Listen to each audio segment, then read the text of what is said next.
Bonjour et bienvenue dans Space, depuis le cosmodrome de Baïkonour au Kazakhstan. La fusée de la mission ExoMars vient juste de décoller du pas de tir derrière moi pour prendre la direction de la planète rouge et y chercher des traces de vie. C'est un défi incroyable en matière de science et d'ingénierie. Toute cette année, nous suivons ceux qui sont en train de le relever dans notre série Destination Mars.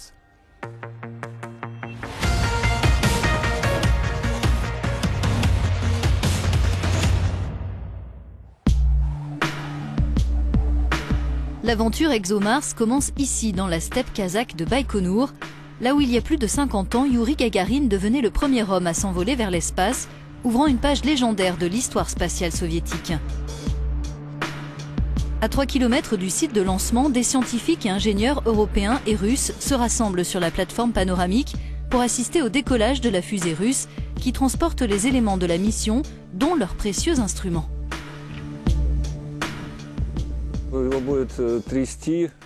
Notre instrument va être secoué. Il va être quelque peu tourmenté. Et il n'aime vraiment pas ça. Mais on espère qu'il va s'en tirer.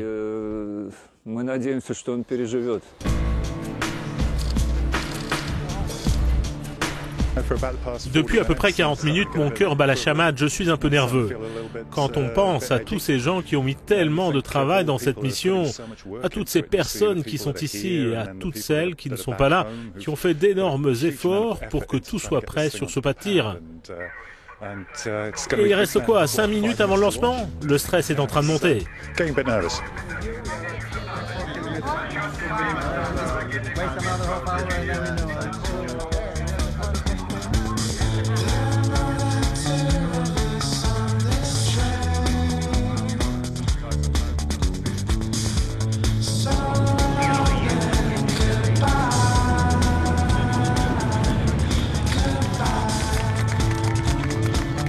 Décollage réussi, l'assistance est à la fois soulagée et enthousiaste.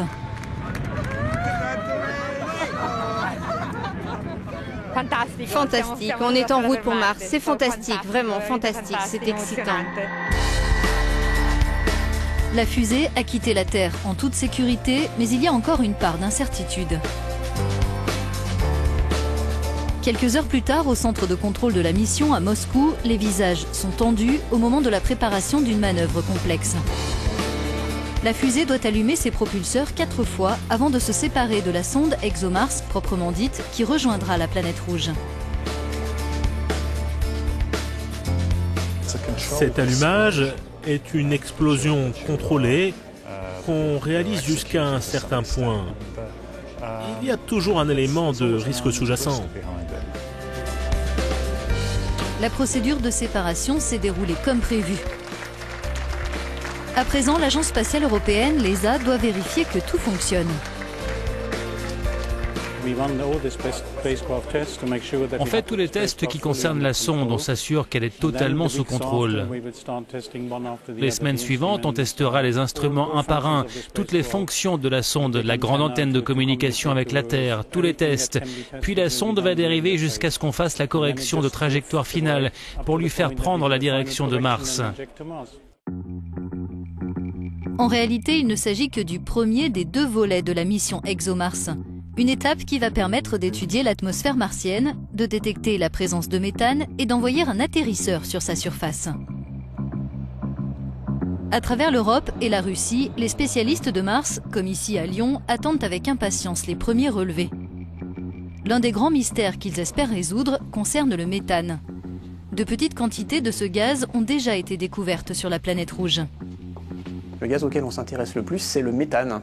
Parce que le méthane n'est pas stable dans l'atmosphère de Mars. Ce qui est stable dans l'atmosphère de Mars, c'est le dioxyde de carbone. Et si on y met du méthane, on sait qu'en quelques centaines d'années, il va se transformer en dioxyde de carbone. Donc s'il y en a, c'est qu'il est émis en ce moment même par la planète. Les scientifiques chercheront à savoir où le méthane est émis sur Mars, puis ils compareront ces données avec les nouvelles images qu'ExoMars va produire.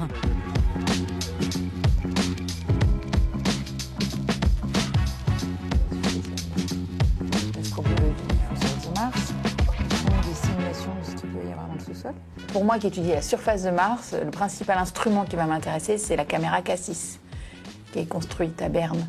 Et cette caméra, elle permettra d'avoir des images en couleur de Mars, à une résolution qu'on n'a pas encore aujourd'hui, et puis surtout d'avoir la topographie, enfin, le relief, de façon systématique et à haute résolution.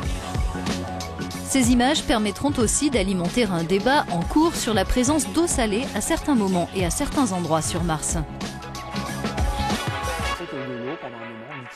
On n'a pas vraiment découvert d'eau liquide sur Mars, on a découvert des traces de sel qui ont pu être déposées par de l'eau liquide. Mais attention, on ne parle pas de sel de cuisine, hein. C'est plutôt un sel qui se rapproche du sel qu'on met dans l'eau pour faire de l'eau de Javel. Donc c'est quelque chose qui n'est pas forcément très favorable à la vie. Quand la sonde ExoMars atteindra la planète rouge en octobre, les deux éléments qui la forment se sépareront. D'un côté, la sonde principale restera en orbite et le petit atterrisseur, appelé Schiaparelli, sera largué en direction de Mars. Il ira se poser sur une surface qui pourrait ressembler au sol de la steppe kazakh. Mais en réalité, elle est très différente et beaucoup plus froide et sèche. Des caractéristiques que Schiaparelli va explorer. Grâce à cette capsule qui traversera l'atmosphère martienne, on pourra faire des mesures localisées des conditions atmosphériques qu'on pourra intégrer à nos modèles pour comprendre le fonctionnement du climat de Mars. Les spectromètres de la sonde principale qui restera en orbite passeront eux aussi l'atmosphère martienne au crible. L'un de ces instruments a été développé par Oleg Korablev de l'Institut de recherche spatiale de Moscou, IKI. Notre instrument est dédié à la mesure de gaz à l'état de trace par le biais de l'observation du rayonnement solaire qui passe au travers de l'atmosphère de la planète rouge. À terme, l'analyse de ces différents relevés devrait nous permettre d'alimenter un débat fondamental. Y a-t-il de la vie sur Mars? Y en a-t-il eu dans le passé? On peut penser que c'est une planète qui est morte, et en fait il se passe des choses, quoi. Et surtout quand le changement met en jeu peut-être de l'eau, qui est le premier ingrédient de la vie.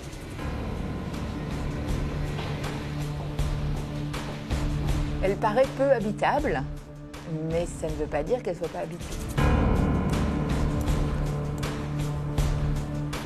Si sur place il y a du méthane en abondance, et c'est ce qu'on voit localement, ça ne veut pas dire qu'il y ait quelque chose de vivant. Je dois dire que je suis un peu sceptique. On s'agite autour de cette question de la vie. Moi, j'essaie d'inciter à garder la tête froide.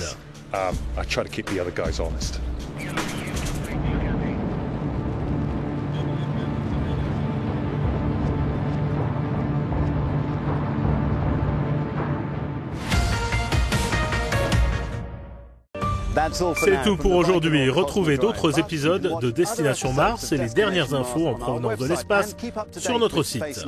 Le mois prochain, nous verrons comment les satellites font évoluer la recherche et le sauvetage. À bientôt.